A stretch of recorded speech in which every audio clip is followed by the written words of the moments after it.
هذه موية تعريبتو قربوها قردامة ويه هدانا هالسيو ديباتو تدكي كما هول يريستو بربارتيني وليلو هيلين كقاذي كوا هانتلو أفتوبي كوا هوغانا يتشلكا ميايدان ورركاينين ميان إساقوه بالا ميان تليارو هلينين ميان هسلوغ الشيغين ميايدان ورركاينين ميان إساقوه بالا ميان تليارو هلينين ميان هسلوغ الشيغين مصيبة ذلهو لوايي الفا أمتي وقاتي دبتاهي كعيسيونكا مذويا سيهو ريسا كواهم فيقيو كوليلكا سحرها هيتوايي كوا مرنكي أبابو هرادو ميل كولايي السلام عليكم ورحمة الله وبركاته ولا لها سوماليد ميل البودافها عالم كجوكتان ولكن فهذا قبيلة ديد برامجكو وعي قلن بولشو هدو بوين إدمو وحينو قاعد دونا أرنتا إثيوبيا إذا ماذا بدأ وحنو قاعد دونا تحريبك وحنو قاعد دونا اسكو حرنانتا يدل يرضى سوماليد سيدل اسكو وحر كرو هدو بوين إدمنا تضباد والبح مالنتا عن شدقادا عن فراقك هلو بإذن الله الكريم وعي قلنتا أيان اسكو دي دونا inaan badino maadaama weerar ba'an in lagu hayaan qabyaaladiistayaasha qurbaha ku nool oo burburin ba'an ka wada social media iyo marin habaabin ay ku wadaan dhalinyarada Soomaaliyeed taas ayaa waxay kalifaysaa maalinkii aan caruurteeda iyo xaaskayga u qorsheeyay waqtiga aan la qaato inaan saacada ka jaro si aan bulshada ugu wacyigeliyo maadaama caruurteeda halkii ay ku noqon lahaayeen ee dal u ahayd ee ciid u ahayd ee wadankoodii ahaa la burburinayo meel walba joogtaan waxaan ka codsanayaa أصحابي إنا برامج كشير جرسان نحن جعل مركو هراء أصحاب برامج كسير تاسك ولا سعداء إنا سود ويو فروبل الجامع وان كان قاعد صاحب سلامة السود ونفس الدمي سود ولا شيء واحد كعصنية كل جن إنا ميل والبودوني ذاك الجوكتان عشر جرسان برامجكم حنو كده حفرنا هدو لها إدمه جبر سوماليات أو سيادة لوجو جردليو دلك ليبيا بل جبرنا يعني فلانقين دورنا مركو وجوه الرئيسة aan noo soo qabto muuqaalkeeda daawasho habboon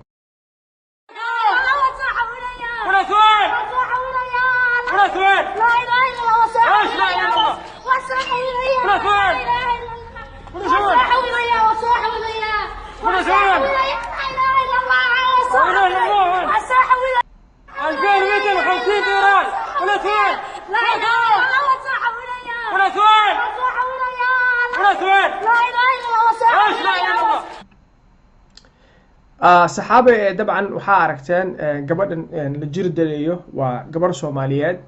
waa gabar laandheera ah waa gabar tol ka dhalatay waa gabar qabiil leh sida u jeedaan nin waxa qaraacaya Liibiyana ayaa qaraacaya oo si aada dabcan gabadhan u jir dalaya wuxuu doonayaa dabcan waa lacag ayuu ka doonayaa ayadoo oo nolol raadinaysa oo Yurub u soo socota ayay tuugadaas gacanta u gashay gabadha Soomaaliyeed way shahaadanaysaa eesh la ilaaha illa allah ayuu leeyahay maxaa wala jeedaa la ilaaha illa allah halkaas marka waxa ka dareemi kartaa walaal gabadhan qasab waxa ah inay qabiil ka dhalatay qasab waxa ah inay suldaan leedahay qasab waxa ah inay garaad leedahay qasab waxa ah inay leedahay rag ku faana in dhulkan aysan reehebel lahayn oo iyaga leeyihiin oo maanta ugu dambeysay muuqaal daawanaya Abdullahi idmo dhinaca kale Facebook muuqaalada xasaasiga ah idin soo qaban doona mid kamid ah madaxda Puntland ayaa wuxuu yiri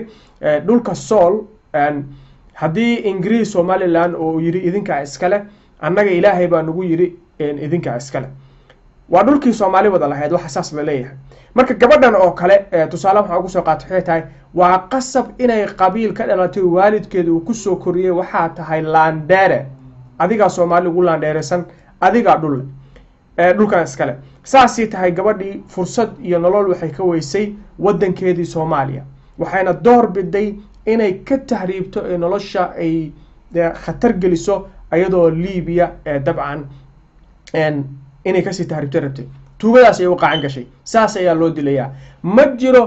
qabiilkeedii odayaashii iyo suldaamadii intay isu tagaan inay yidhaahdaan ina hebel qoora weyne ayaa naga maqan oo awoogeed 100 xiniyood u ahaa oo 10 kiilo oo xiniyo ay ku xirnaayeen ragnimo aawadeed gabadheennii aan soo furanno ma jirto waxa soo badbaadin kara oo kale oo kaliya waa dawlad Soomaaliyeed waxa soo badbaadin kara oo u hadli kara waa safaarad Soomaaliyeed waxa soo badbaadin kara oo kaliya waa isku duubni dhexdeena ah maanta qabiil haddii tahay daarood hadday tahay dir hadday tahay hawiye hadday tahay raxanweyn cid walba ay tahay cid soo badbaadin karta gabadhaas idiin muuqata haba yaraatee ma jirto waxa soo badbaadin kara waa qaran Soomaaliyeed sidii dhalinyaradii Soomaaliyeed ee kale loo soo badbaadiyay mar kale aan idinku celiyay gabadhaas bal qaylada ka baxaysa iyo dulmiga loo geysanayo aynu wada dhageysano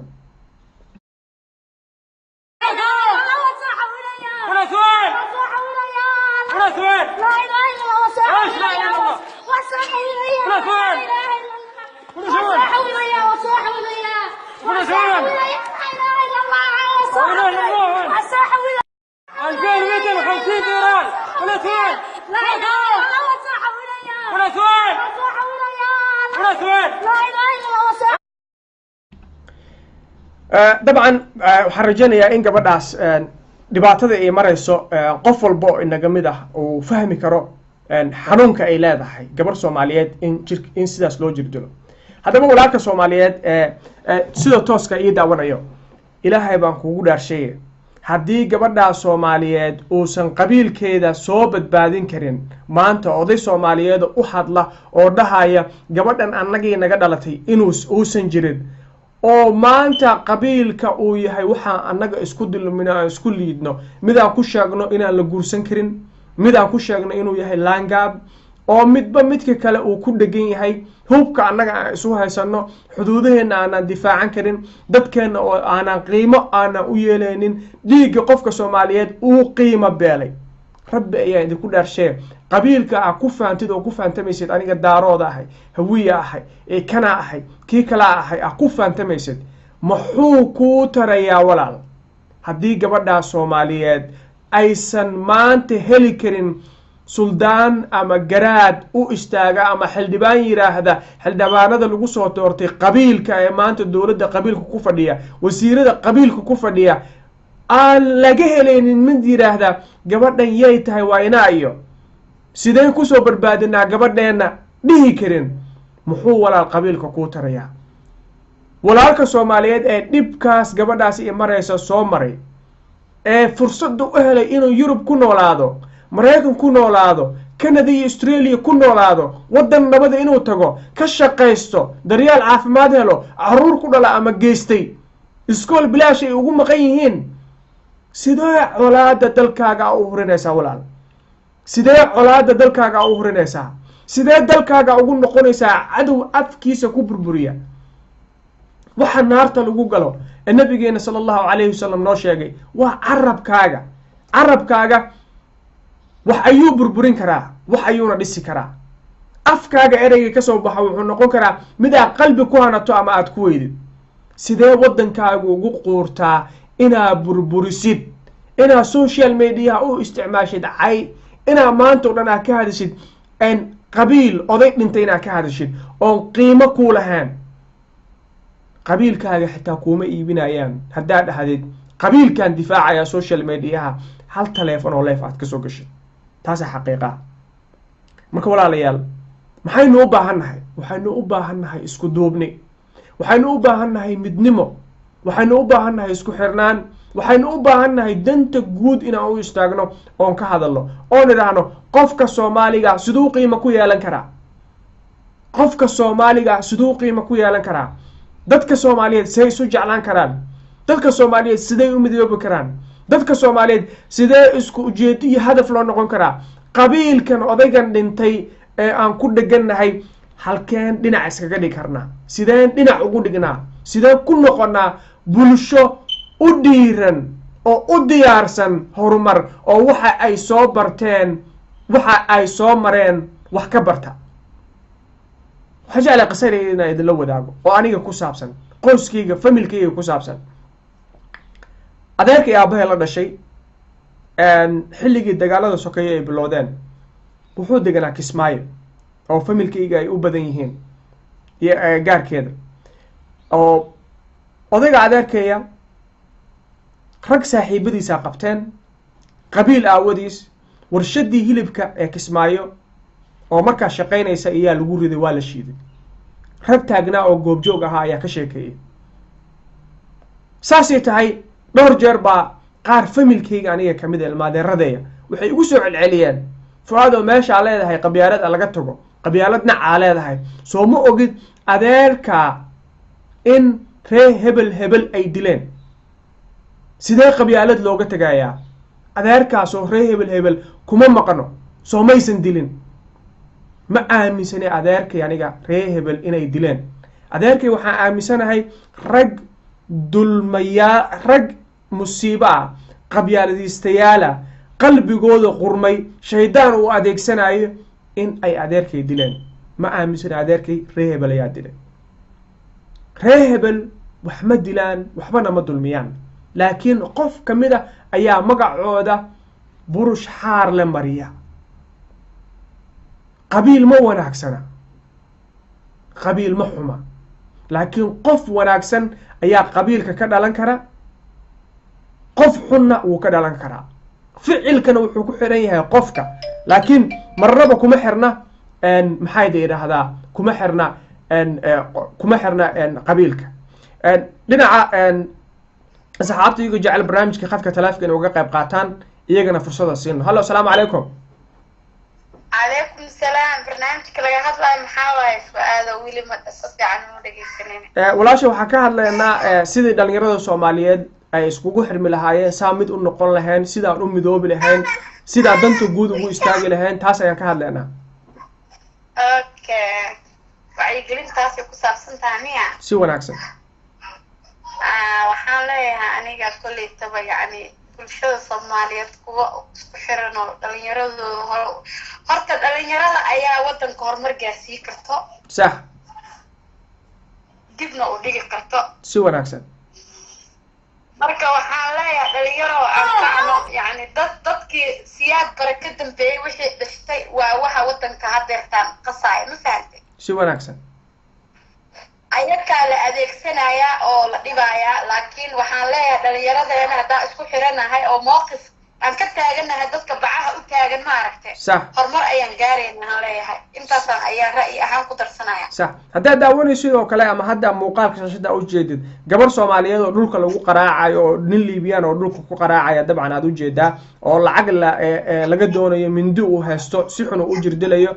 suurtagal oo tahay haduu saan awoodo hatta inuu qolka hore u geysto oo kufsado marka gabadhaan oo kale hadda waxay ka dhalatay qabiil odayaashii macnaha laabta u qaraacdo oo yiraahdo ina hebel oo laandheera tahay ilaa imika odayaal hadlo yiraahdo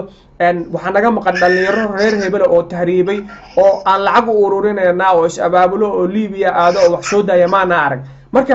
maxaa laga baran karaa marka xaalad xun oo tan oo kale ah gashid qabiilkuna uu soo caawineen horta قبيل هرب ترى قبيل نضط معابي قبيل بعو تاجين يا ولاد كذي مثلا صح حرت وحاليا اللي يراها تاعنا هنا اسك استوب قرينو يعني التهريب كان فإذا هدي لا قربو يعني ضدك كسو رياج ولا مثلا ما هرت تاس ساسا ورا ولا شيء قربها فائدة ويتالا فائدة ولا هاي أنا قاعد سومالنا وأنا رنت الشجنا أنا حاجة عليه واحد رنت اللي هذا ما فهمت هذا قربها ما كنا شيء يعني فائدة ولا أرد فايس وكادي هذه قربها ما كنا شيء ها قربها كنا ودك كنا شيء هولنا جوكتا تومبا أنا أقول لك وجدت واقعته أن هاي صوماليا كتبت صومال horta اوكادي ماشي runta la sheegaya waxba la soo qarinayo اوكادي faa'iiso dhalinyarada gudaha joogta ina been u sheegna lama rabo runta ina sheegna la rabaa qurbaha wax ma yaalo yaa la oran yani qurbaha waxa jooga Ingiriiska waxa jooga muddo 5 sano ma fahanto qurbaha waxaa yaala halo faais ma ku jirtaa dabcan faisa waa iga carartay dhalinyaro runtaa idiin sheegaya qurbaha yaa la oran waxba ma yaalo qurbaha waxaa yaala waxa ugu wanaagsan oo inaga maqan oo ah kow cadaalad ayaa taala waxa la yidhaahdo cadaalad oo qofka uu leeyahay xuquuq ayaa taala xuquuq gabadhaas holan sidaas looguma jirdili karo nin intuu laabta ugu istaago saasuma garaaci karo ciqaab ayuu ku muteysanayaa waxay helaysaa magdhow oon ognahay dumarka soomaaliyeed qaar badan oo ka yara wareersan tahay ayaa iska jira oo ah maxaan ku idhahdaa markii yaro xanaaqaan odayga yidhaahdo booliiska kugu wacay haddii kale guriga ka bax waa ay dhirbaxdaan leeyahay markii saasoo kale ay dhacdo maxaa booliisku durbo guriga u yimaadaan oo ninka guriga looga bixiya haweeneyda wuu ka xoog badan yahay banaanka u bixino soo maaha xuquuq ayay heshay oo ah ninkan inuusan guriga ku dulmin taasoo kaleo cadaalada taalo waxaa taalo waxbarasho waxaa taalo shaqo ayaa taalo haddii aadan maxaan ku idhahdaa intaa wax ka baranayso luuqadaada aqoonin waa lagu garab istaagaya dadka holland ku nool oo kale sweden ku nool oo kale finland ku nool oo kale waa la garab istaagaa ingiriiska sidoo kale qofka waa la garab istaagaa oo noloshiisa waa loo kabaa intuu kala qabsanayo waddanka maraykanka sidoo kale waa la garab istaagaa qurbaha waxaa yaala nabad waxaa taalla cadaalad waxaa taalla sinaan waxaa taalla qofka bini aadanka nafta inay qiimo leedahay halka gudaha dalkeena soomaaliya madaxa bush wiil soomaaliyeed oo yar iyo gabar soomaaliyeed oo yar saakaysan maxaan ku idhahdaa iskool aysan aadan dugsiga qur-aanka markay ay tagaan macalinka uu dhagaha kasoo qaraacayo oo maskaxda ka dilaayo iskoolkii haddii asagoo adoo lacag bixinayay cunugaagii maskixiyan macalinka uu usoo jirdilaayo hooyadii iyo aabihii guriga markay yimaadaan iyagoo isku buuqsan lasii garaacayo halka bulshadeena ay ka dhimatay waa halkaas waxaas wax ka wanaagsan ayaa yaalla qofka soomaaliga wuxuu ku leeyahay qurbaha waxba ma yaalo baasaboorka laga qaado markii soomaaliya la tago ama afrikadan la tago ama gudaha waddanka la joogo baasaboorka qurbaha aan ka qaadano waa la dhowraa ya intaasoo bacaa lagu duuduubaa aluminiumaa lagu duubaa si biyo u taaban jiir uusan u qaniinin ya dadka qaarkood kitaabka qur-aanka waa kala qaalisan yahay saasi u haystaan markay tagaan saasaa loo hayaa baasaboorkaa la ilaalinaya ma fahanteen shuruucda wadamada aan ku nool lahay dadka soomaaliyeed waxay u ilaaliyaan si aan inaba caadi ahayn ayay u ilaaliyaan lagama yaabo intaasoo dulmi ah iyagoo la kulmaaya in ay ka hadlaan wadamada ay joogaan ay yidhaahdaan waxaan iyo waxaan iyo waxaan iyo waxaanaan lagu hayaa ma ka hadlaan soomaalida laakiin qofka soomaaliga mar walba wuxuu jecel yahay dadka kulligood maaha waa qaar ka mid a inay waddanka burburiyaan ay dumiyaan ay baabi'iyaan ayay jecel yihiin laakiin taas haddii aynu aqballo oo aynu yeelno walaalayaal ma guulaysanayno dhalinyaro waxaa u baahannahay qurbaha waxaa u baahannahay inaan wax ka baranno qurbaha waxaa yaala wanaag badan waxaa yaala tusaale ahaan oo tusaale idinku soo qaadanaya waddankan aan joogo UK inta aadan qaadanin basaboorka britishka indefinite leave to remainka markaa qaadanaysid oo deganaanshaha waddanka inaad aad deganaanshaha dalbanaysid waxaa la diyaariyaa English test ayaa la diyaariyaa oo B1 loo yaqaano iyo sidoo kale waxaa la diyaariyaa life in the UK nolosha UK inaad baratid maxaa lagu barayaa waa buug dhan oo dhammaystiran oon u baahannahay haddaan Soomaali nahay in buuggaas oo kale la diyaariyo oo qofka baasaboorka Soomaaliga intuusan helin maxaan ku dhahdaa uu soo barto oo asagoon ku baasin in aan sharci la siinin buuggaas maxaa laga bartaa buuggaas walaal waxaa laga bartaa oo kaliya waliba toos ayaan jeclahay inaa idiin tusiyo website-yada laga barto mar dhow ayaana dhinaca NDNA-ga idinka tusin doona waxaa laga bartaa taariikhda dalkan uu soo maray dagaaladii uu soo maray abaarihii uu soo maray waxaa laga bartaa waddankan maanta halka uu marayo buuggaas yaa ku jira mataqaanaa oo la bartaa waxaa ku jira Maxamed Faarax oo dalkan ingiriiska u ordayo wiil Soomaali ah oo darajada mudanaha ee boqorada ingiriiska ay siisay ayaa ku jira waddankii ayaa baranaysaa maxaa waxyaaba igu cajaa'ibka badan waxaa ka mid a waxyaabo haddaan annaga muslimiin nahay ay diinta ina farayso ayaan buuggaas ku arkay oonaan ku dhaqmin laakiin buugga lagugu baraya tusaale ahaan waxaa lagu yidhi xaafad ayaa kasoo guurtay xaafad kale ayaa soo degtay waxaa lagu leeyahay deriskaaga baro waxaa suurtagala inay isu baahataan oo iscaawisaan deriskaaga baro ayaa lagu leeyahay saad deriskaaga isu caawisaan deriska isbarta waan garanay deriskaaga waxaa lagu leeyahay wax ay dhibsadaan oo qaylo iyo buuq iyo sawaxan iyo muusig xilliyada aysan habbooneen ha samaynin waxaa lagu leeyahay waajibaadka ku saaran waxaa ka mid a in aad deriskaaga aada qadarisid marka intaasoo dhan ayaa walaal u baahannahay oo qurbaha taala waddankeenana dib ugu celino la doonayo daawadaha khadka ku jira fursada siiyo halo asalaamu calaykum وعليكم السلام. haye saaxiib soo dhawow codkaas kalena iska gaabi اوكي سبيكر اكو جبتان كان خيمه. haye soo dhawow saaxiib soo dhawow حواي توبيك ما انت laga hadlay. mawduuc waxaa ka hadlaynaa walaal dhalinyarada soomaaliyeed sidii haddaan nahay aan iskugu xirmi lahayn sidaan qabyaalada uga tanaasuli lahayn sidii maxaan ku idhaahdaa dhalinyaro badan oo tahriibtay oo la jir dilaayo ayaa dabcan jirta tusaale ahaan waxaan jeclaan lahaa saa u fahantid oo kale oo su-aal la kaaga weydiiyo muuqaalkan inaa ila daawatid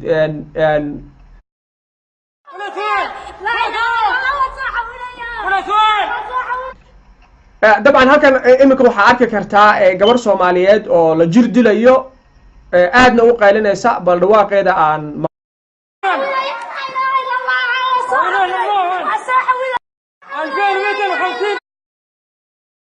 marka halkaas waxaa arkayna gabadhaas siday u cabaadayso ay u qaylinayso waxaa jir dilaya nin libyana dabcan saa soo sheegayna waxay ka dhalatay qabiil u doodayn ilaa iminka ma laha marka waa maxay adiga ka ahaan raallina noqo waxaa la tegaayo macnaha shucuurta ay la tegayso magacaaga kuma weydiiniyo halkaa joogtid ninka saaxiibkaa waaye Ragos oo Washington DC joogo. maasha allah Ragos soo dhawow saaxiib oo hadda waa niyo marka niyo qabiil wuxuu taray ma laha Sax. waddankaana keenay oo magaciisa qof walba oo meel walba u joogo adduunka Soomaali kan waddanka jooga iyo kan dibadda jooga ee rafaad ku jiro si wanaagsan waxa waaye magaciisa waa qabiil si wanaagsan qabiil hadduu faa'iido leeyahay aniga qabiilkayga inaan live ka sheeg ma rabo laakiin laba qabiil oo aan ka dhashtay oo kala duwan sax labadaba anoo yar 9-1 both of them they almost killed me sax mifad sax marka waxa waa qabiil niyo wuxuu taray malaha ma fahmino sax waxa adduunkan hadda Mareykanka oo kale Washington DC markaa joogtid sax waxa waa qof walba wuxuu ku fikirayaa siduu u horumari lahaa sax qof dhahay ma laha magaciisa adiga ma indayara tahay adiga ma Chinese tahay adiga Mareykan ma tahay adiga Libyan ma tahay qof walba oo Mareykan joogo sax waxa waaye wanaagiisa iyo horumarkiisa iyo waddanka jaceylkiisa iyo ayaa lagu fikirayaa marka waxaa leedahay qabiil macnaha wax faa'iido uu leeyahay ma laha qabiil wax faa'iido u leeyahay ma laha wax faa'iido u leeyahay ma laha in wax kaa dhima maahane qof hadda ma jiro oo dhahay qabiilaa ku faa'iido laakiin Soomaaliya gudaheeda markaa joogno odayaal waxaa jira suldaamo garaado maxaan ku dhahaa islaam waxaa sheegtaan oo maxaan ku dhahdaa yiraahdo oo horjoogihii qabiilka ahay xildhibaanadeenu kala hadda qabiila lagu soo doortay intaasoo dhalinyaro oo Soomaaliyeed oo tahriibo oo Liibiya lagu jir dilaayo xabsiyo ku jira Hindiya meelo badan Kenya xitaa ku jira Ethiopia ku jira odayaashina kama hadlaan oo qabiilka horjoogaha u ah maxaa dhacay marka halkee wax ka qaldan yihiin waniya wax ka qaldan aniga niyo siyaas Soomaaliya ma sha Allah aniga 14 sano jiro ayaan waxaan ururka dhalinyarada Soomaalida oo 1992 ya sax ayaan galay oo aan shirarkii wixii aan ku jiray marka waxa waaye Soomaalida dadkan oo magaciisa odayaasha iyo garaadada iyo dadka magaciisa oo magaciisa magaalooyinka jooga oo madaxda ka sax qof walba waxa waaye niyo waxa waaye dantiisu ka fikiraa aad iyo aad waa gar danta ummadda wax ka fikiraya malaha qof walba waxa waaye sax maanta dhan waxa waaye wixiisu iska dhuuqaya maalinta uu rabo inuu dad kale wuxuu soo dhaco صح ama inuu kii uu horumar asiga naftiisa iyo ilmihiisa iyo horumar u gaaro صح ayuu wuxuu ku dhahayaa war aniga reer qabiil baan ahayo waa maxay aad igu fiirsanaysid maad lacag iisoo dirtid oo maad wax ii qabatid oo maad qori ii qaadatid oo maad magaciisa dad iisoo dishid si wanaagsan aa u gartay Ragos aad iyo aad intaa ku dheeraanin waa ku fasaxaya marka niyahow si fiican baa shaqo fiican baa haysaa marka niyahow shaqada meesha kasii wadniyahow ma Ragos waxaa u baahannahay inaan midoono waxaa u baahannahay inaan dhalinyaradii wadajir u wacyigelino inaan fahansiino xumaanta ay leedahay qabyaaladda xumaanta ay leedahay kala qoqobka maanta waddankeena waa federaal federaalkiina maamul goboleed walba wuxuu u qaban karo qofka Soomaaliga oo ku nool ma jiro ma furin isbitaal bilaasha ma aysan furin iskoolo qofkii ma sii karaan baasaboor oo ku dhoofo waxbarashadii ma tayeesno waxa ku liibaana kaliya ragga madaxda sheegta صح waa marka insha Allah in walaalaha Soomaaliyeed wax fahmaan ayaa rajaynana biidnillaah alkariim ana isku jeclaano Soomaalinimada Ragos oo walaal Soomaaliyeed oo Facebook isku baranay Washington ku nool ahna nin xaqiiqdii wadaniya oo dad jecel aad iyo aad saaxiib kugu maadcelina meel walba mar walba iyo meel walba waxaan ku leeyahay guulayso saaxiib shaqo fiican maalin wanaagsan Soomaalina waa salaam maalin wanaagsan waa ku salaam Ragos aad iyo aad u mahadsan yahay asagoo Washington jooga barnaamijka khadka telefoonka uga qayb qaatay marka waxaan jeclahay xagga NDNA-ga bal in aan halkan eegno dabcan iminka si toos ah waxaan ugu jiraa waa qaybta Google-ka aan ku soo xiray live aan ugu soo xiray marka waxaan jeclahay waxaana u jeedaan oo sawirraa asxaabe waa tahriib marka tahriibkana waa iska dhib badan yahay sawirada qaar aan jeclaan lahaa inaan noo soo qabto dhalinyarada Soomaaliyeed tahriibtay saxaraha bal fiiri rafaadka ka muuqda sawirkan oo kale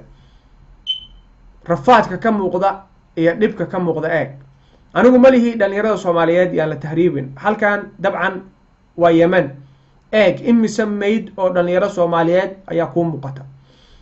1 iyo 2 iyo 3 4 5 6 7 8 9 10 koob iyo 10 dhalinyaro ay muuqata ma jiraan odayaal Soomaaliyeed oo leh dhalinyaro Soomaaliyeed ayaa naga baabaaday halkan wiilkan Soomaaliyeed ee badda ku geeriyooday ee meydkiisii la soo saarayo asagoo rajo doon ah ayuu geeriyooday rajo adduunyo asagoo qaba ayuu geeriyooday maxay u qabteen marka odayaashii maxay u qabteen odayaashii lahaa Landera tahay maxay u qabteen maxay dhalinyarada Soomaaliyeed u qabteen maxay tareen oo dulmi ahayn dhalinyarada Soomaaliyeed Talyaaniga markii soo tahriibeen kadib buundooyin ay hoos seexdaan maydka soo u daadsan yahay walaal waa maxay dheefta aan helnay dhalinyaradeenna rajabeelka ka muuqda walaal rajabeelka dhalinyaradeenna ka muuqata maxaa sababay waxaan oo dhan waxaa sababay qabyaalad maxaa sabab u ah waxaa sabab u ah walaalayaal qabyaalad waxaa idinka codsanayaa inaad sheer gareysaan si walaalaha kale ee wacyigelinta ay u gaarto marka waxaan jeclahay marka arrin yar oo idinkala hadlaya hadaayo oo ku saabsaneed life in the UK inaan asagana wax yar idinka tuso sida macnaha qaabka waddanka la iskugu dhiirigeliyo inuu qofku barto life in the UK oo ah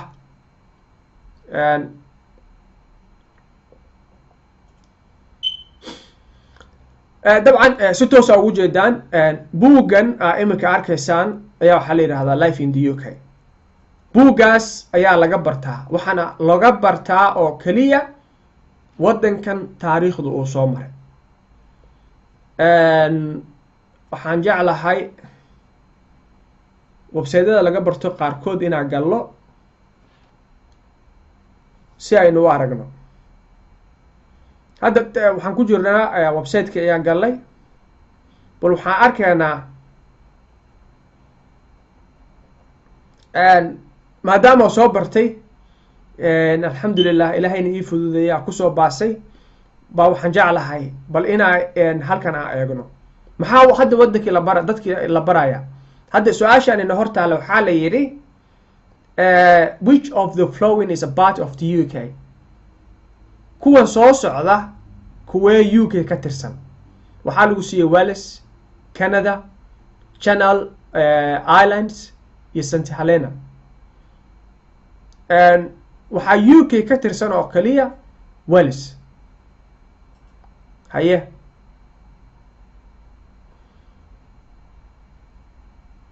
classical kana waxaa which of this is a famous classical music event in the UK tan oo kale waa The Promise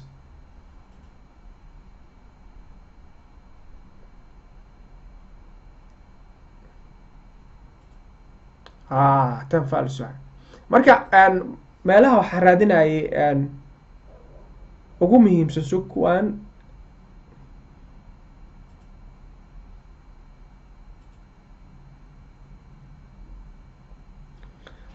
fiiri waxyaabaha ugu muhiimsan oo dadka la baro waxaa kamid ah tan oo kale muhiim waay su-aal muhiima raadinaya what created the United Kingdom of Great Britain and Ireland macnaha waddankan wuxuu ka kooban yahay England, Wales, Scotland iyo wuxuu ka kooban yahay Northern Ireland marka maxaa abuuray United Kingdom wadamadan boqortooyada la isku yiraahdo midowga boqortooyada maxaa abuuray the Great Union isu tagi midowga miyaa abuuray the Great Government miyaa abuurtay Act of Union miyaa abuuray Act of the government miyaa abuuray the Great Act of the Union ayaa abuuray saas ayaa walaalayaal dadka macnaha loo baraa oo loogu dhiirigeliyaa maxaa yiraahdaa in ay jeclaadaan wadankii oo wadankii taariikhdiisa ay bartaan marka wadanka taariikhdiisa ay bartaan ayaa wadankii qofku wuxuu u yeelanayaa qiimo ayuu u yeelanayaa laakiin haddii wadankii aad aqoonin waxba walaal kuumo hagaagayaan wax badanna kama fahmaysid waa meelaha ay innaga haddaan Soomaali nahayna ay dhibaatadu inaga haysato ayay kamid tahay wadankeena taariikhdiisa inaan baranin diyaar aynaan u ahayn aan doonayno mar walba inaan ka sheekeyno qabyaalad iyo qurunkeed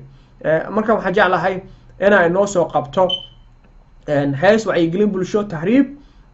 inaan inoo soo qabto waa Cabdi Holan Ikraan Caraale iyo Hani UK daawo shahaba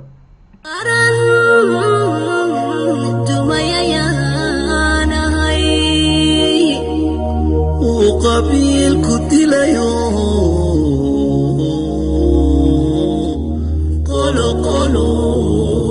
قولوا وكلام حي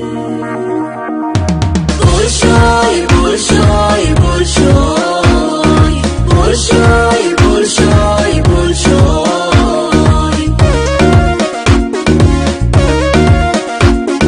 قحركينا سومري قبتي ودغالادي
culus rasaastiin iyo qaraxa miinada ayaa qarowga nagu riday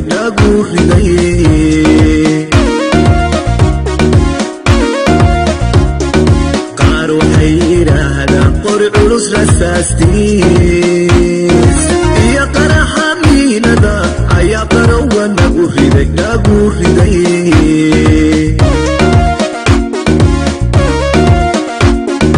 qaadiro wallahayo qarnigan dadkeeni qaxaa oo dhibtoode qulubtoodu soo celi qalbigooda isukeen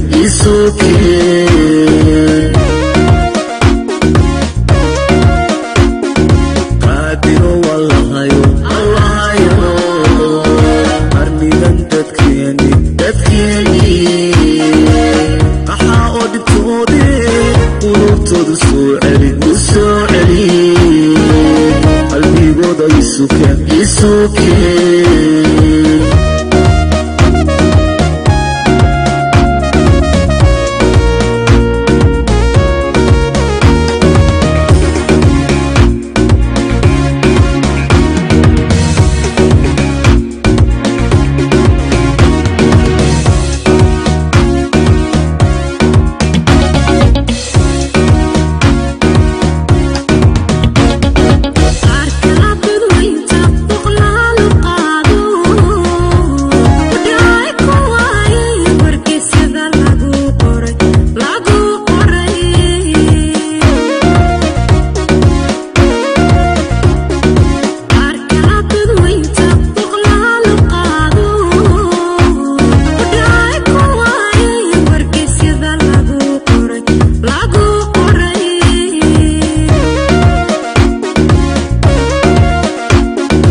asxaabi halka aad wali dabcan aad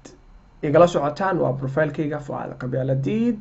sidoo kale pages dhowr oo calanka 24.com yahay oo kamid yahay dabcan iga daawanaysaan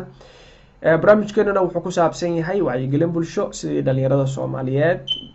iyo guud ahaan bulshada Soomaaliyeed loo midoobi lahaa qabyaalada meel iskaga dhigi lahaa aan soo arki lahayn walaalo Soomaaliyeed qabiilku waxba inuusan tareenin dabcan waxa cadeen buuxda u ah gabadha Soomaaliyeed hortiina ka muuqata qaylinaysa dalka Liibiya lagu jirdilayo taas ayaa ugu dambaysa haddii aad ku quus qaadanaysid in uusan qabiilku wax tareen bal gabadhaas codkeeda iyo sida loo jirdilayo walaal eeg kadib isweydii qabiilku hadduu gabadhan badbaadin waayay oo suldaamadii garaadadii ka dhalatay qabiilkii ka dhalatay isu tagi waayay muxuu anigii taraya su'aashaas kaliya isweydii maskaxaada ku mashquuli go'aan gaar codkeedan wada dhigaysa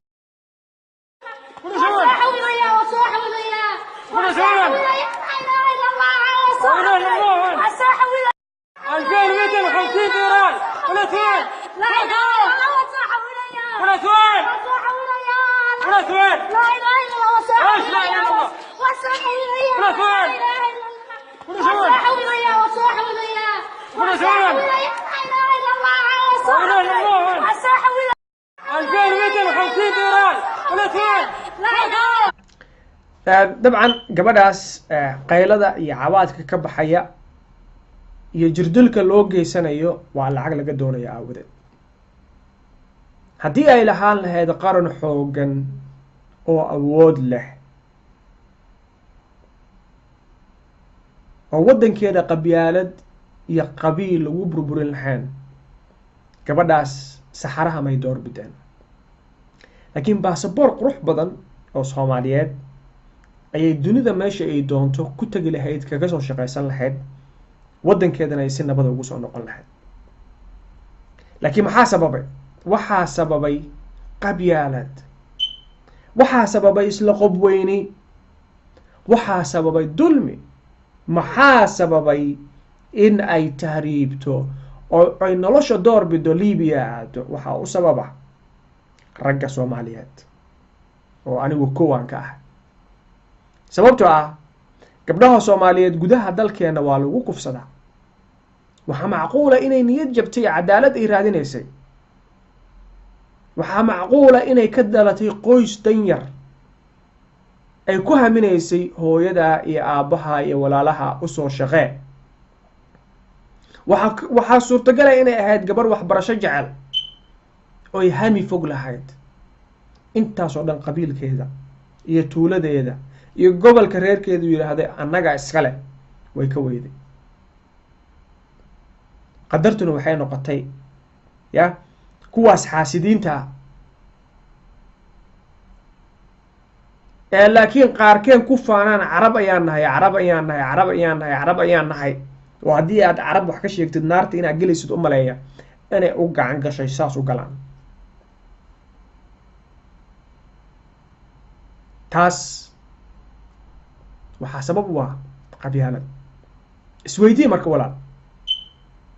haddii gabadhaa Soomaaliyeed odayaal Soomaaliyeed oo isu tago oo fariista oo yiraahda ina hebel ayaa naga maqan yiraahda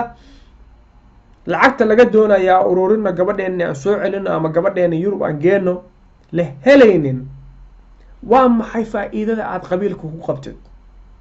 waa maxay faa'iidada aad ku difaacid qabiilka waa maxay horumarka uu ku gaarsiin karo haddii maalinka aad u baahan tahay aad garab ka doonaysid aad garab ka heli karin waa maxay walaal isweydii fikir maskaxdaada fikirto ka shaqaysii maskaxdaada isweydii waa maxay faa'iidada uu qabiilku ii leeyahay kaliya adoo ah koob shaah inta soo samaysatid isweydii waa maxay faa'iidada uu qabiilkaygu u leeyahay noloshayda intaas kaliya isweydii waa liigu aqoonsadaa iyo intii ka dhacday iyo waxaas ka baxa aqoonsi waxaa kuugu filan wanaagaaga qofnimo aqoonsi waxaa kuugu filan magaca wanaagsan iyo dhaqankaaga iyo dabeecadaada aad samaysatid aqoonsi kuuguma filno daarood inaad noqotid sababtoo ah daaroodnimo laguguma aqoonsanayo aqoonsi kuuguma filno hawiyanimo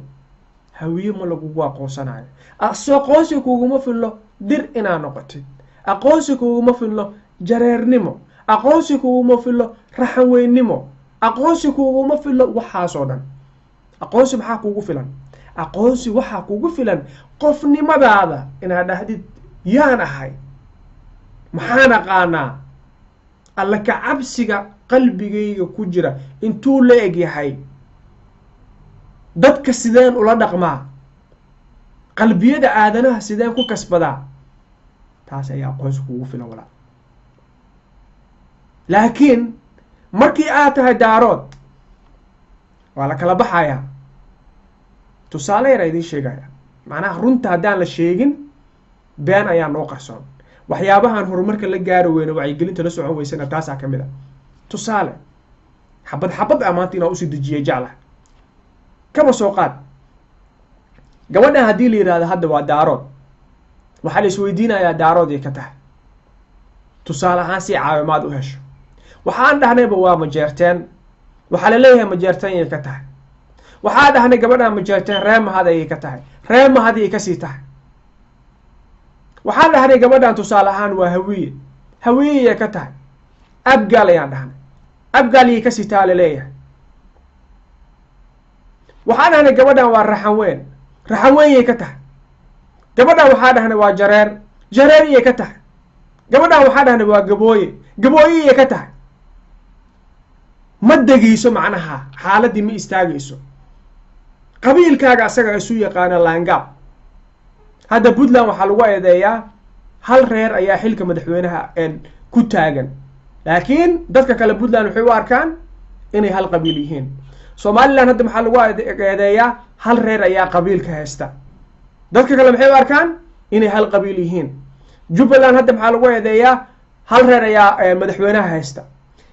koonfur galbeed maxaa lagu eedeeyaa hal reer ayaa haysta madaxweynenimada galmudug sidoo kale halkan soomaaliya maxaa la isku haystaa madaxweynaha waxaa isu bedela daarood iyo hawiye aawe qabiiladii kale ayaa la isku haystaa marka halkaas waxaa ka fahmaysaa walaal qabiilka wax qiimaha inuusan lahayn qofnimada inay qiimo leedahay wallahi ra-iisul wasaaraha madaxweynaha guddoomiyaha baarlamaanka golaha wasiirada horena waa uga hadlay hal qabiil kulligood hadday noqdaan oo dalka iyo dadka horumar gaarsiinayaan way deeqdaa way igu filan tahay way iga badan tahay sababto waxaan u baahanahay cadaalad waxaan u baahanahay horumar waxaan u baahanahay soomaaliya qurux badan waxaan u baahanahay soomaaliya daan ku soo koray aniga mid ka duwan caruurtayda inay xaq u yeeshaan ay ku noolaadaan ka waran haddaan jeclahay inaan soomaaliya ku noolaado oo aan ka shaqaysto oo aan ka cabsanayo inaan dhinto oo la ii dilo waxyaabaha aan social mediaha ka sheego iyo sida argagixisada aan u nabcahay in la ii dilo ka warrama har iyo habeen haddii la iisoo dhaarto oo la yidhaahdo maxaa uga hadasha al-shabaab maxaa islaamka ku daba dhigay yaala raac ayaa tahay haddii la yidhaahdo ka waran anigu waxaa arkay islaamka soomaaliya kusoo arkay muslimiinta soomaaliya kusoo arkay waxaa arkay gaalo ka wanaagsan oo dhaqanka islaamka leh waxaa ugu yimid ingiriiska been ma idiin sheegayo wa haddaa runta rabtaan ciddii runta diidaysa ayaday dhibaysaa waxaa soomaaliya uga soo tegay walaal soomaaliyeed oo walaalkiisa muslimka ah dilaya dhacaya dulminaya liidaya ayaa uga soo tegay laakiin maxaa ugu yimid ingiriiska qof aan muslim ahayn oo ku qadarinaya ku qiimeynaya ku sharfaya kugu diin ahayn oo xilliga salaada hadduu muusig dhegaysanaya kaa daminaya maalin dhaweyd wiil shaqada ku cusub oo budhiista ah burma ka yimid baa wuxuu weydiiyey fu-aad oo saaxiibow waxaa cunaa uu dhahay hilibka doofaarka saxamada shaqada staafka loogu talagalana maxaan ku idhaahdaa waa ogahay waan wadaagnaa anigana hilib doofaar aan cunayaa raalli makatuu idhahay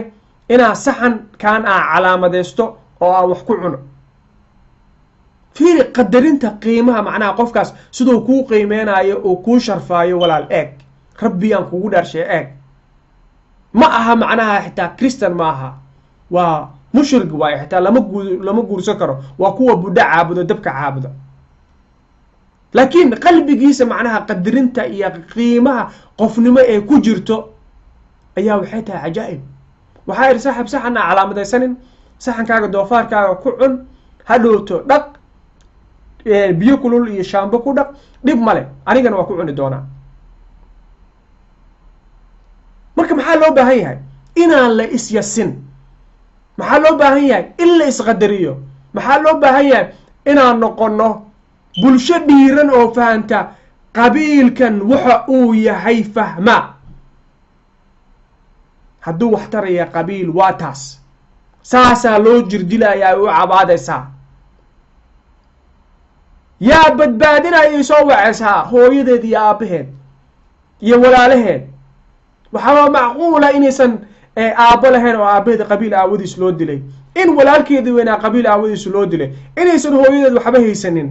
laakiin gabadhaas inay tahay laandheere lafta geela kala badha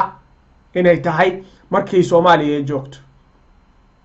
laakiin waagu wuxuu ku baryayaa markii hooyadeed iyo aabbaheed taleefonka ay ka wacday dhahda libiya joogo hooya waa la jir dilaya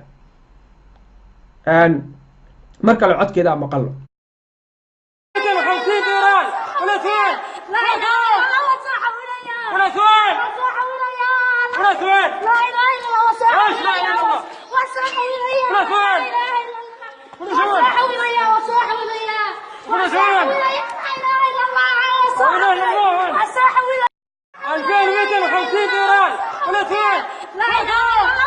waxaan rajaynayaa walaalayaal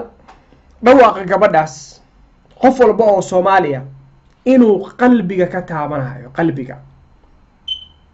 marka maanta maxaan doonayaa keliya waxaan doonayaa keliya 2 3 4 5 ma rabo hal qof oo Soomaaliya oo ilaahay dartiis qabyaalada uga xorooba hal qof oo Soomaaliya intii soo wacay yiraahdo ya waa maalin Ramadaan waa igu wallahi waa igu billahi waa igu tallahi qabyaalad waxa la yiraahdo iyo qabiil waa ka xoroobay qof walba oo Soomaaliya wuxuu ii yahay walaal wuxuu ii yahay saaxiib wuxuu ii yahay ehel wuxuu ii yahay qaraabo intaas kaliya doonaya hal qof lambarka dabcan kor ayuu ku qoran yahay barnaamijku waa toos 114 qof ayaa daawanaysa 114 kiina haddii aad share garaysaan walaalayaal waxaan gaari karnaa kumaan kun oo qof kuwa qabyaaladiistayaasha ah oo idinka codsanaya kun share ayaa rabaa waa share garaysaan aniga qofaa ka xishoonaya ma laha kii qabyaaladiista waa sheegaya shiina culay uu kamid yahay maamo milyuun ay kamid tahay dab casar uu kamid yahay daahir calis uu kamid yahay ninka liibaan samatalis la baxay raadi al-cadaala oo ingiriiska la joogo uu kamid yahay walaalayaal waa share garaysaan laakiin maxaan doonaynaa in ay runta arkaan in social mediaha sida aan u isticmaalo xun si ka duwan in aan u isticmaalo in walaalayaal wacyigelinta ay dhab naga noqoto London ayaan ku noolahay waan idinku soo celinayaa nabad iyo nolol ayaan walaalayaal ku haystaa gabar Soomaaliyeed saas London looguma jiijiido karo looguma dulmi karo waxay dumarka ku faanaan waa taqaanaa wariyaha hadda iswaayshid bacdii madoobeed ayaa banaanka ku taala maxay dumarka u yiraahdaan waxay u yiraahdaan kalsooni ay ku qabaan dawladda wadanka ka jirta inay cadaalad siinayso bacdii madoobeed ayaa banaanka ku taala dumarka maxay u yiraahdaan kalsooni ay ku qabto in ay dawladdu cadaalad ay ka helayso oo ninka guriga laga bixinayo suusan gabadhan uusan u dhirbaaxin uusan u dilin gabadha Soomaaliyeed marka ay haddii cagaha soo gelin lahayd Sweden ama Talyaaniga ama Ingiriiska ama Mareykan sidaas jidka looguma jirdileen mid gaal ah u taqaanid oo dhiigiisa inuu ku banaan yahay u taqaanid oo janno inaa ku galaysid u taqaanid saas uma dileen laakiin guri ayuu siin lahaa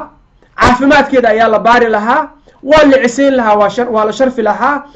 haddiise luuqad aqooni college la gelin lahaa luuqad ayay baran lahayd inay shaqaysato wax qabsataa lagu dhiiri gelin lahaa laakiin kan jir dilaya hadda saas u garaacaya waa muslim la leh laa ilaaha ila allah muhammadur rasuulullah laakiin qalbiga aan muslim ka ahayn laakiin qolofka muslimka gabadha sidaas loo qaraacayo waa gabar laandheera waa gabar qabiil ka dhalatay aawe odayaasheedii aawe qabiilkeedii war gabadhan yaa ku qabiila gabadhan yaa ku qabiila aawe gabadhan yaa ku qabiila war gabadhaas codkeeda qabiilkeeda yaa garan kara bal ku celiyo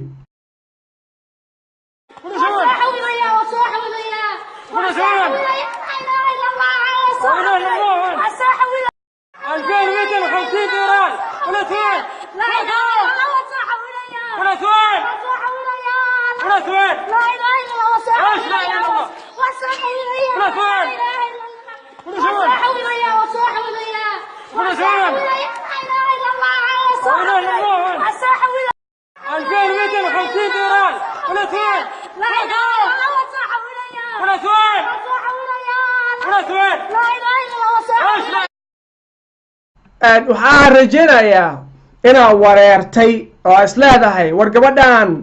af Soomaali ayay ku qaylinaysaa waa soo dirayaa way shahaadanaysaa laakiin qabiilkeeda ma soo saari karo gabadhan waa Soomaali qabiilkeedu waa Soomaali ya daaroodka iyo dirta iyo hawiyaha iyo jinni iyo jaanka gabadhan lagu sheegay ma aha ya odayaashii lahaa macnaha ree hebel ayaa horjoogo u ahay anaa xildhibaanka u soo saara anaa ra'iisul wasaaraha u dhiciya anaa raba macnaha madaxweyne annaga inaan noqono rabno ra'iisul wasaaraha annaga mudan odayaashii lahaa hoteeladii shaha ku cabaayaan ayadana halkaas ayay ku rafaadaysaa ay ku silacsan tahay oo lagu jirdilaya aawe marka odayaashii Soomaaliyeed aawe suldaamadii aawe garaadadii aawe dad kale macnaha tukaraqaya naga maqan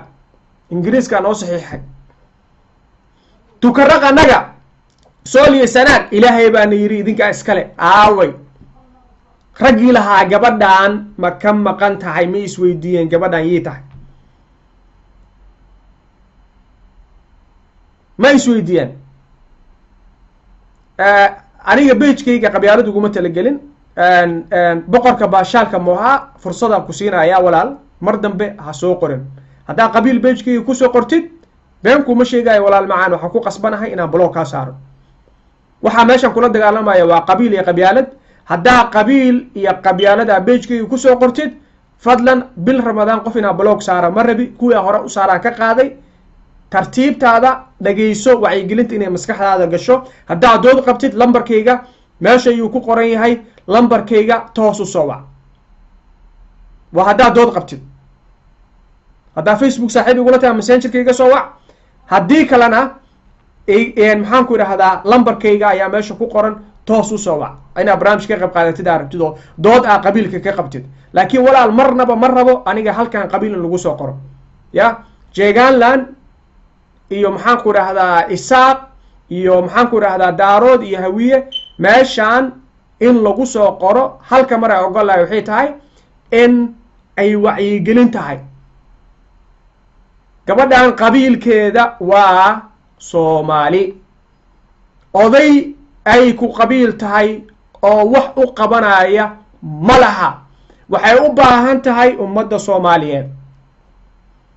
lacag keliya inaan ururino oo u dirno oo la soo daayo waxba ma qabanayso dhalinyarada soomaaliyeed waxay u baahan yihiin gudaha dalka inaan ugu abuurno wacyigelin inaan ugu abuurno inaan shaqo ugu abuurno inaan waxbarasho u abuurno in dhalinyarada soomaaliyeed lagu dhiirigeliyo in gudaha dalka ay ku shaqaystaan war yaa biibi tashaa haddaa furatid ya biibi tashaa haddaa furatid $500 ka yaraa kuu furta ya lacagta familkaaga biilka waa ka soo saari kartaa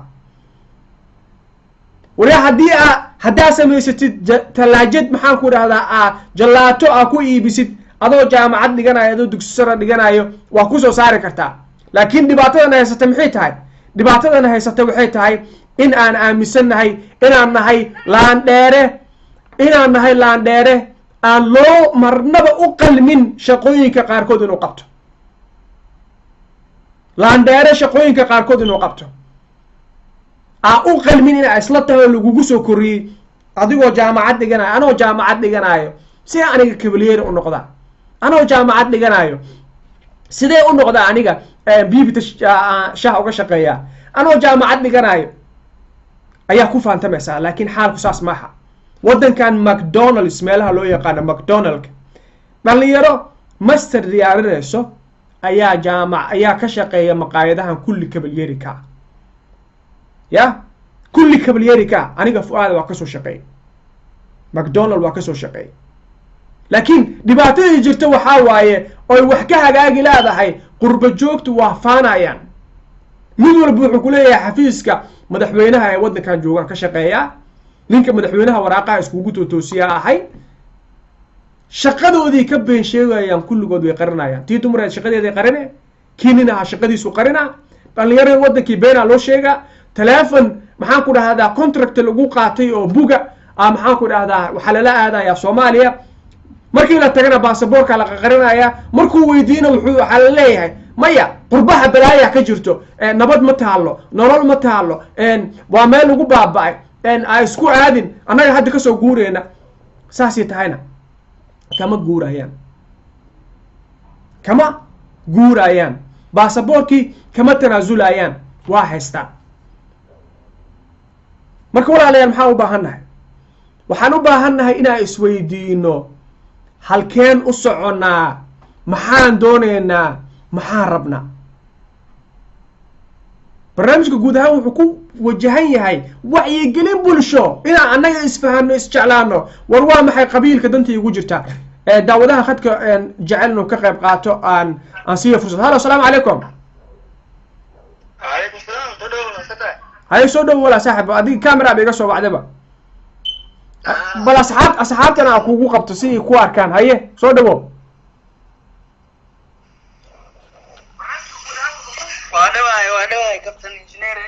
haye هي و أصحابتي ستوسي كولا سعودان هي أين أركتي هذا هو أوجل عليكم السلام عليكم السلام هي حاجة يجلسوا عنا صاحبه وهلك حاجة يجلسوا هي أركتي هذا صاحب وكده برو موضوع هذا مكسر بيري هي إن هذه بيوسو عليسه صاحبه حكى لنا أن تصالحان أن وعيقلين بلشوا جود وياه هذه أهم سؤال ده كوي جورت مق عاجي هلك جوكتي magacay waa Cabdishiid Cismaan Maxamed waxaan joogaa dalka Turkiga waxaan ahay ardayda halkan wax ka barata ما شاء الله kulliyad ما شاء الله ما شاء الله واقرتي ان wax aad u qurux badan صح wacyigelina bulshada واقرتي أهمية أنت لك أي كولة هاي أهانشها قبيلكم والله رناقتي قبيلكم وحن كامل سنة هاي حقيقة وحو maahan waa shaati khafiifa ana dhaxan ka cilnini waxaan boqolaalka hadda sheeganayso maxaa la hebel baan ka dhashay saana ka dhashay boqolaal hadda dadka sheeganayo dadka ka dhashay waxay ku dhintaan magaalooyinka waxay ku dhintaan yani buurshish bay ku jiraan faanta si wanaagsan yani dadka sheeganaysa kuma yaqaanaan magacaan inuu ku shaqeysanayo marka waxa ka qurux banaan lahayd ka uu sheeganayo inuu iska daayo uu soo يعني dadkii iyo suuqeen la ka inuu ka shaqeeyo si wanaagsan dabcan ma fahanti si wanaagsan marka waxyaabo la qurux badan yahay dadka saa ku dhaqman maantii ma ilaahan in dad maskaxiyan iyo cilmiyan u diyaarsan hadii uu qabiil wax tarayana muddo nus qarni ku dhawaad nus qarn sax baa ku soo wada jirnay dagaal ma fahanti maanta dalkan joogna halkan waxaa arkaysaa dalkan saa qurux badan sidaan loo dhistay laamiyada nadiifka ah dhismooyinka sidoo kaleeto annaga waxaa moodaa haddii ahaaleed yani madaxdeena haddii ahaaleed dhalinyaradeenna ruxaantii wax walbeeto in la dayacad ku sameeyaan si wanaagsan markii madax lasoo doorto oo kaleeto ama meel uu la keeno mustawa sare markii la keeno qofkan intuusan meesha imaanin ka hor waxbaana sameynay markuu meesha imaaday waxaan moodaaba in iska jiifal lahay gudoomiye degmaa ugu hooseeyo gudoomiye degma tusaale yar aan rabaa inaan wax ka dhaho waxaa ka mid ah maanta gudoomiyaha degmada markii la soo doorto waxaa la rabaa gudoomiyaha in lala xisaabtamo kow si wanaagsan dadka qaarkood waxay leeyihiin gudoomiyaha waxa ma qabto lacag ma lahan meel laga keeno ma lahan dabcan lacagta in la shaqeeyo loo baahan yahay ayada iska imaado see ku imaan karaysaa marka canshuur la bixiyo dabcan yani gudoomiyaha waa in horta horeeto korontada iyo biyaha degmadaas asaga waa inuu gacanta ku haya ayada qof iska furtay hal qof kaliya dad kale way baahan yihiin laakiin ma taas waa dadka waxa wax loogu qabto waa inaa fahano loo baahan yahay waa dadkii canshuur inay la baxaan dabcan yani sababta adiga turkiga joogtaa waxaa lagu siisaan jeclahay deeq waxbarashada badatid iyo cuntada cuntid waxaa waaye lacagtii dadka turkiga shaqeeya turkishka shaqeeya canshuurtooda wax ku barataa sax weeyaan laakiin fiiri mid jirto waxay tahay annaga dalkeena maanta run ahaanteedu waa dal qani ah ma jirto maanta baahi oo la sheego waxaa keliya maqan ficil ma jiro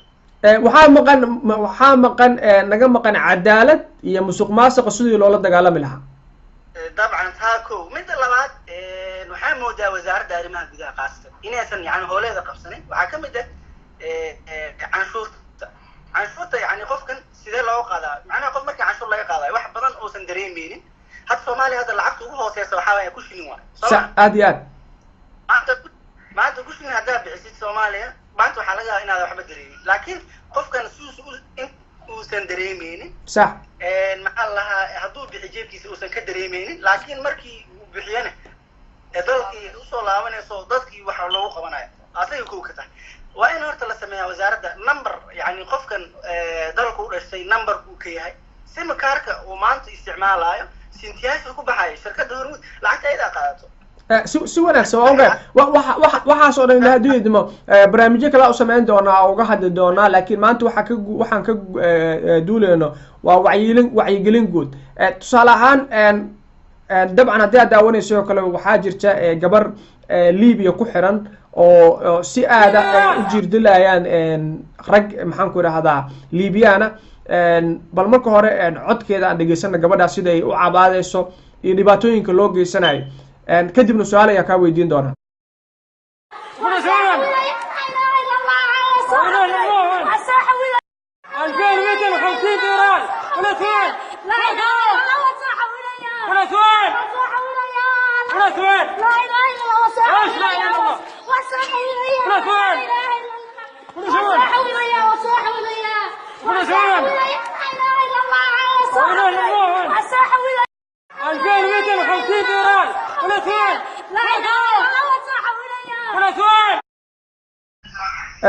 dabcan gabadhaas codkeeda waynu wada maqalay iyo sida loo jirdilaayo iyo gabadhaas dabcan dhibaatada haysata marka waxaa ku weydiin lahaa maadaama turkiga aad joogtid nin dhalinyaro oo wax baranayaana tahay oo aqoon-yahan ummadda usoo baxa maadaama oo tahay nin dhalinyaro oo ummadda usoo baxaya oo aqoon-yahan ummadda usoo baxaya tahay gabadhan soomaaliyeed sidaas loo jirdilaayo maxaa loo la-yahay markii qofka tusaale ahaan la qabsado oo dhibaata ku dhacdo odayaal sheegta garaado ama suldaamo sheegta oo gabadha u kaca oo yidhaahdo gabadhan annagii naga dhalatay ama qofkan annagu naga dhashay maxaa loo la-yahay oo marka kale u aragnaa odayaal u dooda macnaha xaqii qabiilkaa la rabaa ra-iisul wasaaraa rabnaa xildhibaanaa rabnaa maxaa loo arkaa su-aal wanaagsan horta horeeto waxaa jirto yani shayga usha waxaa lahay markay yar tahay sax markay geedku uu yar yahay waa la toosi karaa soo maha si wanaagsan wax walbane maxaa la basica ama aasaaska hoose hadduu ka halaabo run ahaantii markiisi dambena ma wanaagsan si wanaagsan annaga ka soomaali ahaan maanta mas-uuliyadda horta waxay saaran tahay dowladda si wanaagsan midda aad qofkan maanta dalkiisa ka tagay ee dal kale aaday waxaa u geysay baahi baa u geysay aad iyo aad shalay yani annaga ahaanteena haddii dhalinyarada maanta joogto iskoola loo wada furi lahaa waxay ku mashquulaan loo samey lahaa jaamacada loo furi lahaa maanta maxaa la lahaa iskooladii ama jaamacadii free ay ku dhiga lahaayeen shaqo abuur loo samey lahaa maanta waxaan hubaa in qofna yani soomaali ah dalka ama dibidaha waxba uusan ugu baahnayn sax waa gartay marka taas isla fahanay oo haddii la furi lahaa haddii la sameyn lahaa haddiidaas waa nugu badan tahay laakiin haddiida waxay u baahan tahay qorshe ayay u baahan tahay tusaale ahaan adaada turkigaa joogtaa jaamacadaa dhigataa canshuur dad turkisha wax ku barataa saasay tahay dhalinyaradii soomaaliyeed ee turkiga timid qaarkood indiya joogaan qaar maleeshiya jooga qaar jooga suudaan badankiin waxaa noqotay idinkoo deeq waxbarasho kusoo baxay waa sida xaqiiqada aya waxba ma kala qarsanayn anu waxaa jeclaa macnaha si aan u hagaagno oo aan u toosanaano waxaa loo baahanya mataqaanaa runta inaan sheegno laakiin runta mararka qaarkood way xanuun badan tahay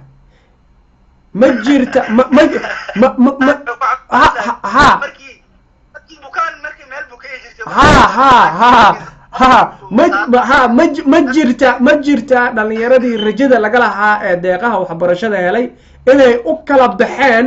maxaanku idhaahdaa maamul goboleedyo iyo reer hebello iyo jaaliyado inay kala noqdeen iyagoo soomaaliyaha ma jirta arrintaas mise ma jirto horta horeeto qof walba horta hore meeshuu ku dhashay inuu ku faano horta xaq uu leeyahay sax ma garsama laakiin markii annaga halkan la joogno lasoo bandhigay hidaha iyo dhaqankeeda sax markii gumaasho uu jiro annaga waxaan sameynaa gobol hebel ma sheeganaya hal gobol hal wadan aan sheeganaa keliya soomaaliya sax laakiin yani qofka sax laakiin qofkaas cafan laakiin qofka asaga meeshuu yani ka imaaday asaga iyo gooni ahaan laakiin run ahaantii inta aniga turkiga joogay 3 sano ku dhawaadan jooga waxyaaba noocaa lama kulmin midda labaad su-aashii kale oo ay weydiinaysay maxaa laga qaban karaa dadka maxaa lahaa gabadha meesha ku xiran run ahaantii dadka wax qabanaya horta run ahaantii yani maahan dad ku baraarugsan qofka markuu adiga ugu tashanaa hadda maanta aniga turkigaan jooga maanta haddii ay jiri lahayd maanta qof aniga ugu tashanaya dowladda maanta maxaa lahaa qofkan Soomaaliya dhalinyarada biri kamaana dawladdu wax u taraaya maxaa la qofkan wuxuu wax u barnaa dawlad hadii xaalad maaragto qof walbeeto wuxuu wax u barnaa wadineed maxaa la dawladnimo marka maadaama taas ay jirin dadkii maxaa la madaxdan ka dhiganay ee wada baasaboor kale wataan ee carruurtooda maxaa la dalkii dibadooda degan yihiin dabcan walwal kuma hayaba gabadha maanta meesha lagu dilayo ee maanta maxaa la rafaadsan inuu soo xasuusto iska daayay laakiin mas-uuliyadda dawladda intaana gaarin oo dawladnimada annaga macnaha wax badan ayaa nooga dhiman sababtoo dawladnimada annaga waxaa nagaga weyn iyo diintaba waxaa nagala weyn haddaan Soomaali nahay badankeen waxaa nagala weyn waxa la yidhaahdo qabiilka wallahi aniga ba aaminsan may adiga waxa macquula waxa suurtagala adiga qof nadiif inaad tahay ma fahantay may hal mar ka dhaxgalo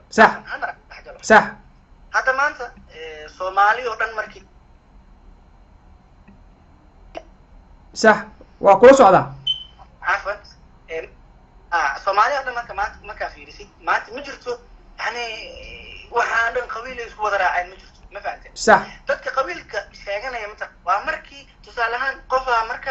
waxba ku raasani mashruuc uu rabaa inuu ku raadsado sax marka waxa sameeyay magac loo taabsani marka sax xoda suu macnaha mashruucan uu rabaa inuu ku helo waqti si wanaagsan wala nagu soo duulay marka qabiilku ma soo duulay mashruuc ku raasani macnaha marka aad iyo aad aba dhibaatada keentay okay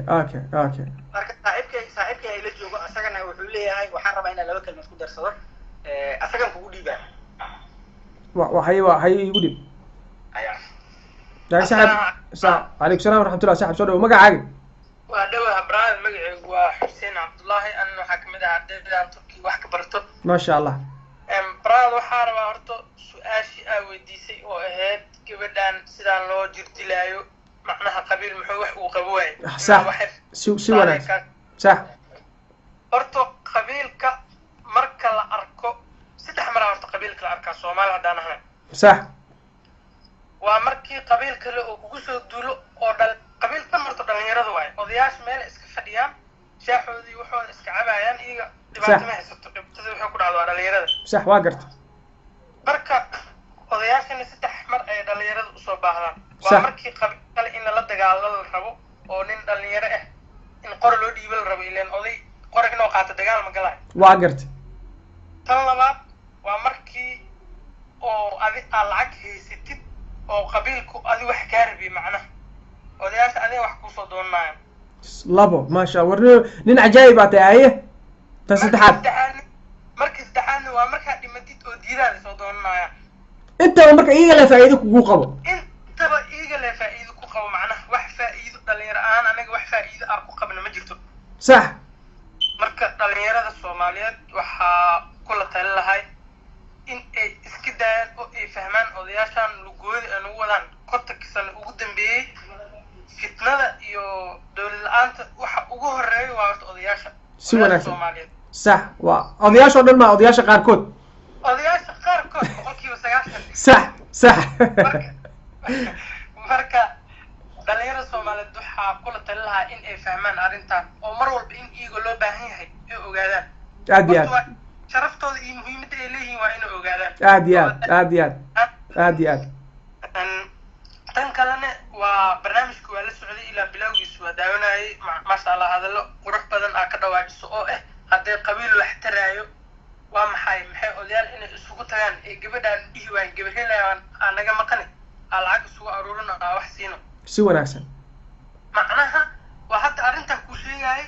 dan uma jirto inay saas yeelaan macnaha iyaga wax ka buuxin qabiilka odayaasha kaliya markay wax rabaan qabiilka la arkaa aad u garto Xuseen waxa waaye saddex qodob oo muhiim ah ka dhawaajisay qabiilka in asaga uu faa'iido kugu qabo mara u dagaalantid maray diyadaada qaataan inuu yahay oo aysan marnaba inaad faa'iido ku qabin marna mida faa'iido dhalinyarada waxa kula talin lahaa in ay fahmaan oo iska waantoobaan qabiiladii wax lagu taraayo inta anaga jiro wili ma arkin wadankaana igu horeysa dawlad ee kala dambeyn Soomaali marka joogo ma inay wadanka xaalad inay saantaa u maleynaa laakiin marka ka soo baxida waxa la fahmaysaa waa inay dhalinyarada Soomaaliyeed ay fahmaan arrintaas arrin xanuun badan waaye xaqiiqdii walaalaha soomaaliyeed ee daawanaya walaalkeen xuseen wuxuu kamid yahay ardayda soomaaliyeed ee dalka turkiga ku nool wax ku barta canshuurta dadka turkishka ah wax ku barta wadankiisa wuxuu soo baranaya si nadiifana u fahmay oo ilaahay u fahansiiyey macnaha xumaanta iyo waxyeelada ay leedahay qabyaalada waxaan rajaynaa biidni illahi alkariim 2 saacadood kaliya ay jirtaan ilaahay hadduu idmo inaa idii imaado xuseen saaxiibo waxaa waaye lambarkaaga iisoo qor waa sii sheekaysanana adiga saaxiibka waxaa sameynaynaa team isku xiran oo dhalinyarada wacyi geliya insha allah bravo waa inta xitaa waa ka wadnaa wallahi wax kasta oo soomaalida isugu imaanayso si wanaagsan inaa sameeyo waa sameynaa waan u taaganahnay aad iyo aad xuseen u mahadsan tahay xuseen iyo saaxiibkiis labadaba waa u mahad celinaya sida quruxda badan ee barnaamijka ugu qayb qaateen iyo aragtida ay nagu soo kordhiyeen iyo fahanka wanaagsan ee ka haystaan qabyaalada dadkaas dhalinyarada soomaaliyeed oo kale oo aqoontaas leh oo eebisaas u fahansiiyey qabyaalada iyo xumaanteeda ayaa daafaha caalamka ku nool una baahan inay midoobaan oo ay isgarabsadaan aad iyo aad waxaa ugu mahad celinaya walaalaha soomaaliyeed ee barnaamijka intuu socday sida wanaagsan ee quruxda badan ee kalsoonida leh u sheergareeyey oo 216 qof ah sidoo kale waxaan u mahad celinaya walaalaha imika 120 qof ah ee sida tooska ii daawanaya wallow qaarkood in badan ay soo qoreen barnaamijkan ma toosba marka waxaan jeclahay waxaan ka xumahay halkan qof wata khaliif oo dabcan pagekayga ku caytamaya waxaana aad iyo aad uga xumahay in bogeyga anigoo bulsho ka wacyigelinaya qabyaalad ay dad kale qabyaalad ay bogeyga ka horiyaan laakiin waxaa la yidhi aqoon la isuma lahaa kolley qofkii meeshan qabyaalad iyo qabiil iyo cay keena waxaa jira wax la yidhaahdo block kaasaana ka adag oo aan dabcan iskaga celin doona hadduu eebaweyne idmo dhinaca daawadayaasha ayaa waxaan jeclahay inaan aragtidooda iyagana ay nala wadaagaan daawadahan bal isagana fursada siino halo asalaamu calaykum وعليكم السلام ورحمة الله وبركاته. haye soo dhawow saaxiib magacaagii halkaa joogta صاحب waxaan joogaa California joogaa magaalada la yiraahdo Los Angeles aan deganahay. masha Allah haye soo dhawow dadka horta kama mid yahay dadka maaragtay barnaamijyada ka hadla ama ka sheekeeya ama waxyaabo fikrado inkastoo fikrado badan ay ugu jiraan laakiin markaan igu horeyso haye sharaf ii tahay walaal inaa barnaamij live aanoo ku jira ay soo wacdid haddana aragtina nagu biiri sidaa jeceshahay because waxaan ka helay hal kelmad aad wiilasha igu horeyna aniga waa dhahaya waxaa kamid ahayd first of all waxaa ka ahaa inaad tiri gabadha maxay kor u yeelan weyse maanta ama qabiil u yeelan weyse sax waa xaqiiqda jirto aad ka hadashay sax xaqiiqda jirto aad ka hadashay ma arkin weli qof wariye ah ama ka hadlaya xaqiiqda jirto inta badan aniga marka koowaad horta wariye ma ihi waxaa ahay qof soomaaliya shacab caadiya waxaa ku noolahay dalka ingiriiska gaar ahaan london aa deganahay waxaana daawanaysaana waa barnaamijyo yaroo isku xirxiray sababtoo ah hal camera haddaa kasoo noqdo live tusaale ahaan oo mobilekayga oo kale waxyaabo badan oo samayn kara sida muuqaalkaas oo kale inaa idin tuso oo kale dadka inay toos iisoo wacaan oo kale ima suurtagelayso marka marka t v productionka oo kale a online ku bartay marka waxaan jeclahay maadaama barnaamijyadii t v-yadii soomaalida ah barnaamij in t v-ya badan aa u tagay oo barnaamij wacyigelin aa weydiiyey oo la ii diiday oo wacyigelin aysan rabin bal aniga wuxuun inaa isku aadiyo saa aa ummadda u wacyigeliyo laakiin walaalahan weli waxaa kala ahay war wixii wacyigelinta ha sheergareeya kala ah hadda kula hadla aniga London waa sax meelaha TV-ga dabaqa dheer TV-ga degan waa tagay Crown Plaza sax Crown Plaza waa tagay sax dabaqa ma qaan shaan mid degan meela kor ay degan sax sax ayagoo badan oo intaan university ka ahayd degan sax waxa nin walba interestigiisa wax u furtay you understand what I mean si aad iyo aad interestigiisa furtay marka adigu waxay